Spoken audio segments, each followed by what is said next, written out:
Greetings and salutations.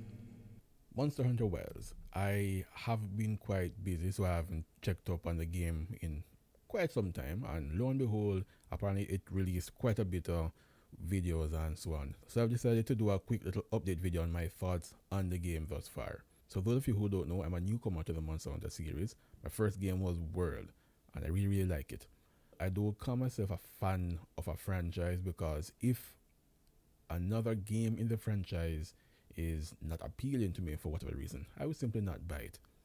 I'm not bound by some compunction that, oh, because you're a fan, you have to buy the game.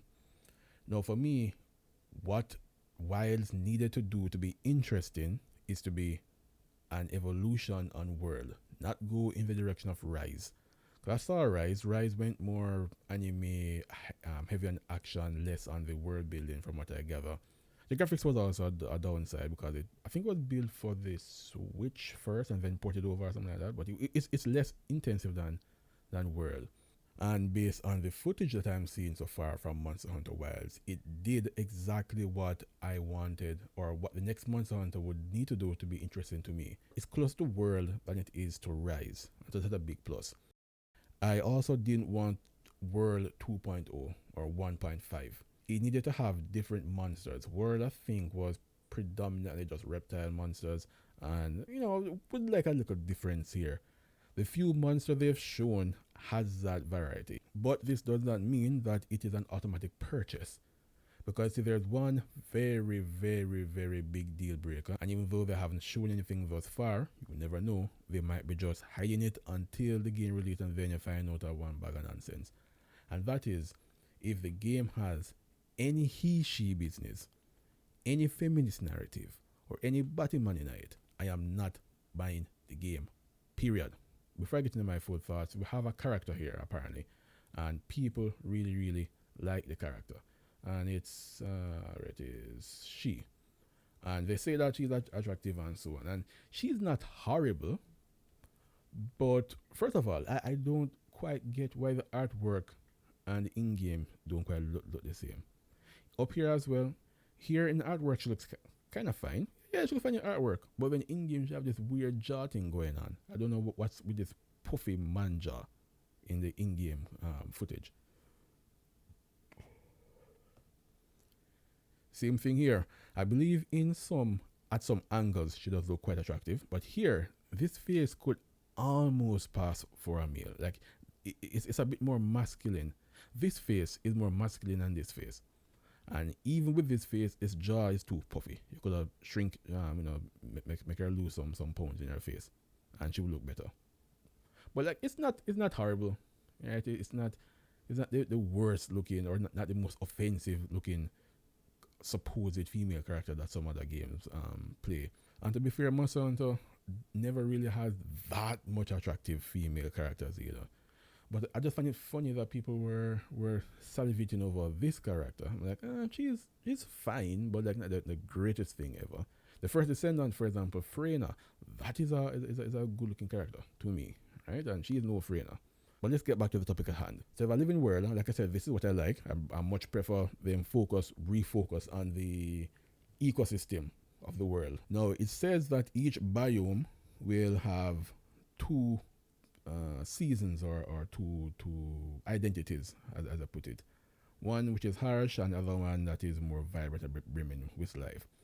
Now, this kind of reminds me of a mechanic that FF12 had back in the day.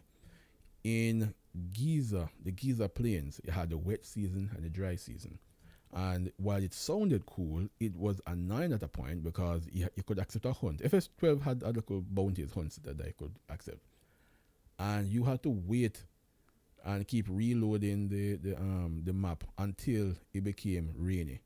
So this could be a problem here, where if you want to hunt a monster that's in the harsh climate, and it takes, say, 3 game days to change from, or what, yeah, let's say 3 game days to change between harsh and vibrant, then you might be stuck on a quest not being able to do it. You have to go somewhere else and then come back. And it's possible that you might go somewhere and get distracted, and by the time you remember about it, the climate change, it went through 2 cycles, and so you go, so you, and so you have to go back and wait again. So that's a possible con with this. It's not a novel feature. Not that many games have this changing environment that I am aware of. But due to my experience with FF12, I'm a little bit hesitant on this one. Still looking forward to it though. Once I heard this was what I like, so they're adding more into the herd mentality of the monsters, both the large one and the small one. Because they say even the large one can form packs, which is not something I've seen before, and that could be quite. If this is how I think it works, then it could be quite interesting. Because one of the hypest moments in Monster Hunter World was when you had two large monsters, like a fighting one, and then like a what's the name? Basil geese or something like that, crash into your hunt, or a Rathian flying, and then you have these two monsters. Like, that's very, very interesting. So if you have more of that and you expand it, this could be a very fun thing. Alright, this mount now. The mounting system, they seem to be massively overhauled, and it's a central part of the game now, not just like a bonus as for playing the game. And everything is good with one possible exception. In the footage, in the way it was presented, it sounded as if the Sacred could automatically run from you get it. It could take you to the monster that you're hunting. If that is the case, that's actually a downside. You see, one of the good things about Monster Hunter is that it encourages you, forced you, one might even say, to explore the world for a while. You have to hunt down the tracks and things to find the monsters. And after you did that for a while, and after you explore the endemic life and do the little quests and so on, you get rewarded with a mount, and your mount can track the monsters. It would seem like a big waste if they spent all this time, all this energy with ecosystem and changing climate and everything, and then have a mount that just make you not necessarily need to look at the environment or go straight to the monster. So it's possible that it's like World, in that you unlock that ability after finding the appropriate tracks for them of hunts. But I don't see any tracking, any indication that you have to find footprints or scratch marks or anything like that. That could be hiding it, but that's the only downside to the mount. But there's also a lot of upsides to it, because right away you could change your weapon. That's very, very good. And you could gather herbs and resources while on the mount. That's very, very good. And you can attack while on the mount. And when that was going on, it kind of reminded me of Shadow of the Colossus back on the PS2. In particular, I was fighting there's this, I think it's float. Yeah, there's this floating monster in a desert. And I remember I had to go on the horseback and aim. That was fun. So that kind of reminded me of that. So that's my thing about the mount. One aspect, I would rather if you unlock the ability to auto track to the monster after you've tracked it a couple times. But they have other benefits that the enhanced mounting system would allow. Alright, so up next we have hunting. And I do like the changes that most of the changes that I've seen them make with the weapons. As I said, they kept it closer to World than Rise, so it's still weighty and heavy. It's a bit faster than World though, and have a bit of anime coolness in it that World didn't necessarily have. But it's still closer to World than Rise, and I did say I preferred that. So they have for all the 14 weapons will come back. I don't know if you will have another one. I actually don't know. I actually don't know. Actually, don't. This is the first time I've actually seen all of these. So dual blade, sword and shield, hunt. Wait, I don't know what this is. What is his name? Lance, bow. Probably this is the smaller one. The light bow gun. This is probably the switch axe. This is probably the charge blade. This is a great sword. This is a long sword. Yeah, I don't know, because this is a hunting horn.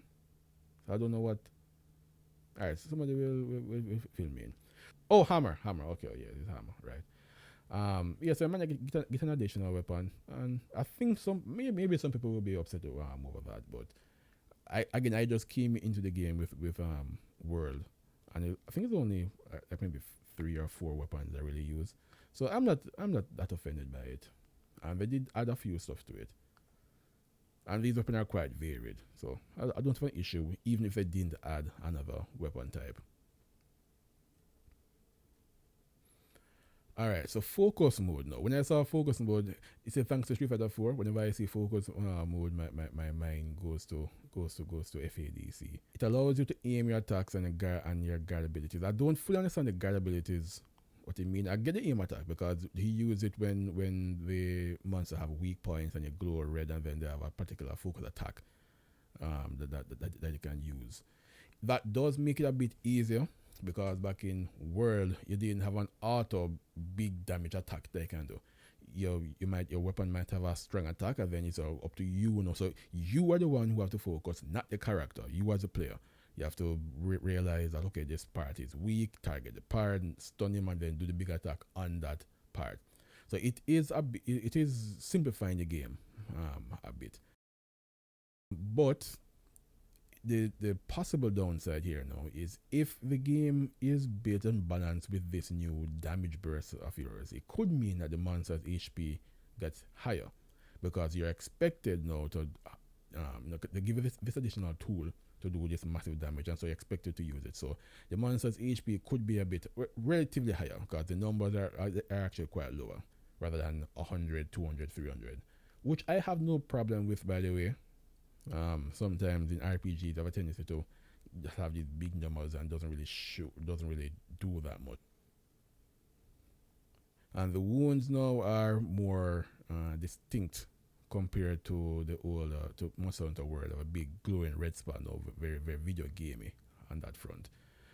I am not sure I really like the glowing red spot part of it. Yeah, I mean, you have all this graphical power. Speaking of graphical power, after watching the new footage of the weapons in the new trailer, I don't think my 6700 can play this game at 1440p at high settings. I'm not confident, so I might have to do a quick upgrade. But again, I won't do it preemptively. I need to make sure the game come out to have no LG QT whatever that them weird sitting there, and feminist mentality and anti-male bashing and all them something like that needs to be a thing first before I even contemplate buying it. Alright, characters. Now, right off the bat, I mentioned this character here is alright, but there are some scenes like this a while ago. She kind of looks more manly than what she really needs to be. Now, you will see that apart from the blacksmith here, all the other characters seem to have brown skin and shades of brown. I've seen one, so it's not a widespread issue or thought process, but I've seen one comment ask the question whether the game is woke because majority of the characters are not white.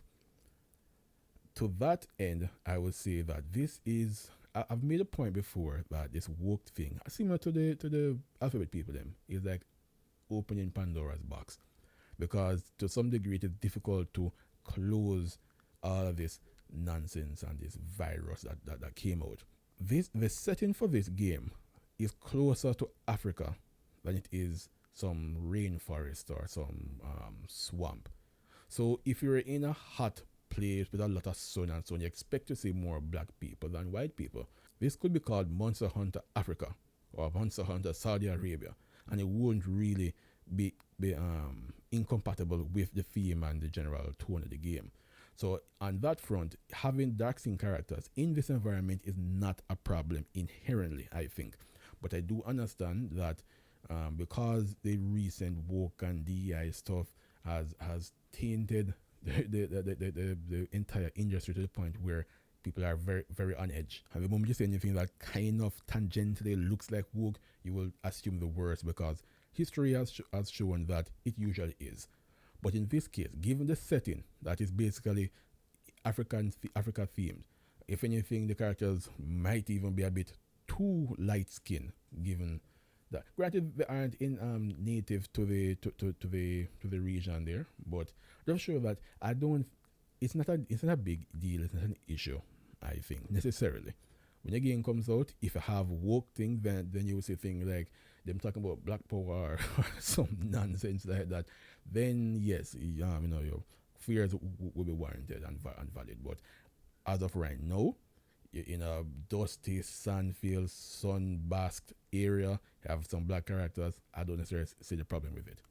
Of course, the little cat thing returns, no problem. And yeah, like this, like I said, that here she looks fine, but this jaw thing, if they could just shrink down this jaw, make it look more like this. I mentioned her already that she's not bad, but this face kind of look a little bit too masculine, but it's still a good looking character. But you see the difference here between the image and the gameplay. That the image look more feminine than the gameplay in both cases. And this, funny enough, that issue doesn't happen with this boy. Is a boy? Yeah. The image match the gameplay very, very well. So they have the ability to make the image match the gameplay. So they really should have rounded up this, well, reduce the fat in her cheeks a bit more, and then round up this jawline a bit to make the image, the gameplay match the image. This as well, because you're able to do it with this little boy. But again, it's still not enough to say that it is necessarily woke. Okay, I mentioned the monster already. That so far the variety of the monsters is there, because most of world's fights tend to be this type of what is his name? Balara. Most of the worlds tend to be this type of reptile-looking thing. Not even as this creative, because it's a very creative design, but tend to be this reptilian or dinosaur-esque type of aesthetic. And you have one here, but then you also have this lion beard thing, and then you have this rocky toad thing. And so far they all look very cool. They're very cool. So right now I'm interested. I'm anticipating this game. It comes out in 2025. So hopefully there is no woke nonsense in the game, and then I can at least have one game. This will be the first game I've bought in years. So I'm looking forward to it.